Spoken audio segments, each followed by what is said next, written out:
শ্রী শ্রী ঠাকুরের ব্যবসায়ের পঞ্চনীতি।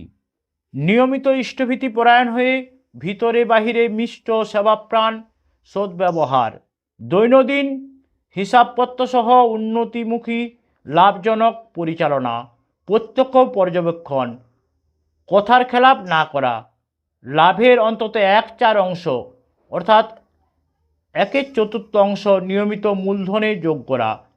সমস্যাপীড়িত নারীর আগমন ঘটছে পরম দয়াল পরম পিতা শ্রী শ্রী ঠাকুর অনুচন্দ্রের দরবারে। ব্যবসা করতে গিয়ে নানান সমস্যায় পড়েও এসেছেন বহু ব্যক্তি। আলোচনা প্রসঙ্গে আশ্বিন মঙ্গলবার 1354 তারিখে কথোপকথনে প্রাসঙ্গিক অংশ উল্লেখ করা হলো। পঞ্চনীতি সুন্দর এবং সহজবোধ্য করে পরিবেশিত হয়েছে। একজন সৎসঙ্গী ভাই ব্যবসায়ের নানা সমস্যার কথা উল্লেখ করে শ্রী শ্রী ঠাকুরে বললেন, কিভাবে চললে এই সব অসুবিধা এড়ানো যায় আপনি দয়া করে বলে দেন। শ্রী শ্রী ঠাকুর বললেন, প্রথম জিনিস হচ্ছে ভিতরে বাইরে মিষ্ট সেবাপ্রাণ সদ্ব্যবহার। ভিতরে বাইরে এই কথার বিশেষ তাৎপর্য আছে।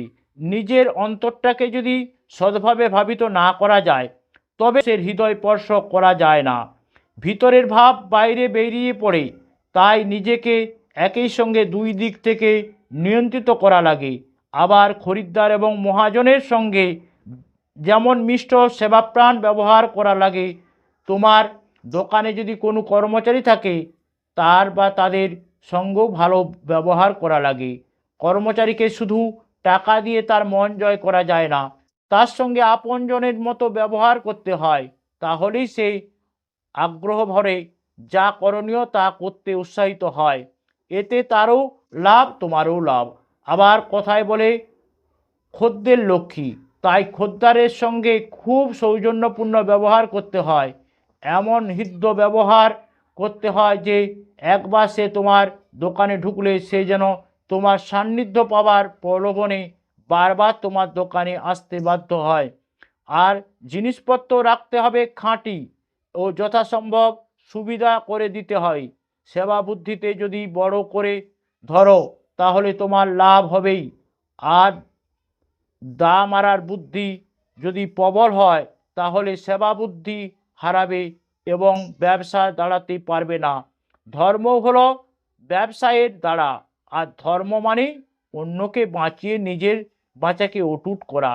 আর ব্যবসার কথা মনের হলো সেই লোক পরিচর্যা যা দিয়ে মানুষকে বিনাশ থেকে রক্ষা করা যায়।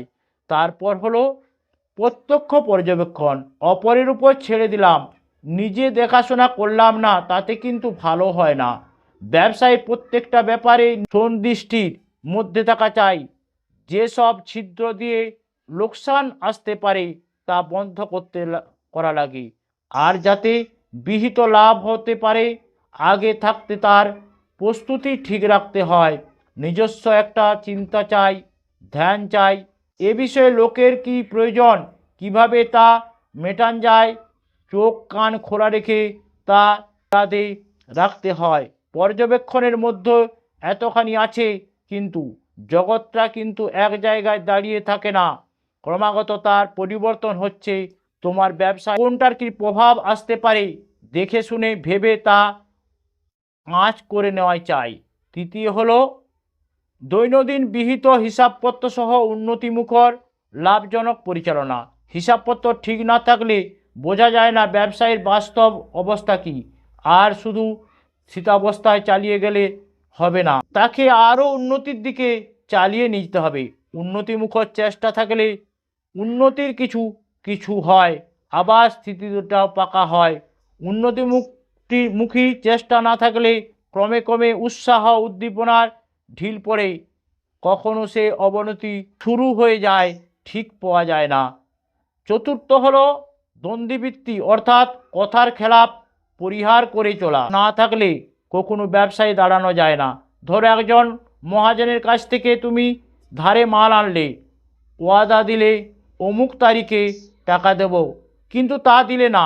এমন তরক থাকলে কিন্তু কিছুতেই লোকের বিশ্বাস উৎপাদন করতে পারবে না, তোমার ব্যবসায় অচল হয়ে উঠবে। কথা দিলে তা পালন করাই চাই, বরং সময় বেশি নেবে কিন্তু সময়ের মধ্যে দেওয়াই চাই। বেশি সময় নিয়ে আগে আগে যদি দিতে পারো তাহলে আরও ভালো হয়। আবার খরিদ্দারের সঙ্গেও কথা ঠিক রাখতে হবে। ধরো তোমার দোকানে এসে একজন একটা হরলিক্স চাইলো, তুমি বললে এখন নেই, বিকালে দিতে পারবো, কিন্তু উদ্যোগ করে আনিয়ে রাখলে না। বিকালে খরিদ্দার এসে ফিরে গেল, ধানাই পানাই অজুহাত দিলে, কিন্তু খদ্দারের বুঝতে বাকি রইল না কিছু। তুমি সেই দায়িত্ব জ্ঞানহীন ও মিথ্যাবাদী তা ঠিকভাবেই ধরিয়ে দিলে তাকে। সে যদি আর কোনো তোমার দোকান না মারায় তার দোষ কি বলো? তাই কথায় দেবার সময় সাবধানে দিতে হয়, বলতে হয় চেষ্টা করব, আর চেষ্টা করব বললেই করতেই হয়। আবার খরিদ্দারের বিশেষ প্রয়োজন দেখলে বলতে হয় আমি সময় মতো এনে দিতে পারি না, আপনি স্বয়ং দয়া করে অমুক দোকানে দেখুন, যেখানে যেমন বলা সমীচীন তাই করবে বা বলবে। তুমি নির্লোভ ও খরিদ্দারের সুবিধার দিকটা বড় করে ভাবো, এইটে যদি সে বুঝতে পারে তাতেই তোমার লাভ বেশি। খরিদ্দার যদি উপায় করতে পারে, ব্যবসায়ী টাকা উপায়ের জন্য তোমাকে ভাবতে হবে না। কাউকে কোনো কথা দিয়ে পাছে ভুলে যাও, সেই জন্য এক জায়গায় তা নোট করে রাখা ভালো। আর টাকা পয়সা লেনদেনের ব্যাপারে এমনি কতকগুলো উৎস ঠিক করে রাখতে হয়, যাতে একটা গড়বড় হয়ে গেলেও অন্য একটা জায়গা থেকে কাজ হাসিল করতে পারো। তবে ধারাবাহিকের মধ্যে যত কম যেতে পারো সেই লাভ। কথা, লাভের অন্তত 1/4 অংশ সর্বদা মূলধনে যোগ করতে হবে। আয় বুঝে ব্যয় করতে একান্ত প্রয়োজন। তোমার যদি 1 টাকা আয় হয়, তবে তা থেকে বড় জোর 12 আনা তোমার সংসারে খরচে নিতে পারো। এতে যদি কিছুটা কিচ্ছতার ভিতর দিয়েও যেতে হয় তা চলা ভালো। বাদবাকি 4 আনা তুমি মূলধনে যোগ দেবেই কি দেবে। এইভাবে যদি চলো তাহলে তোমার ব্যবসার দিন দিন উন্নতি মুখর হয়ে উঠবে। শ্রী শ্রী ঠাকুর এই কথা বললেন।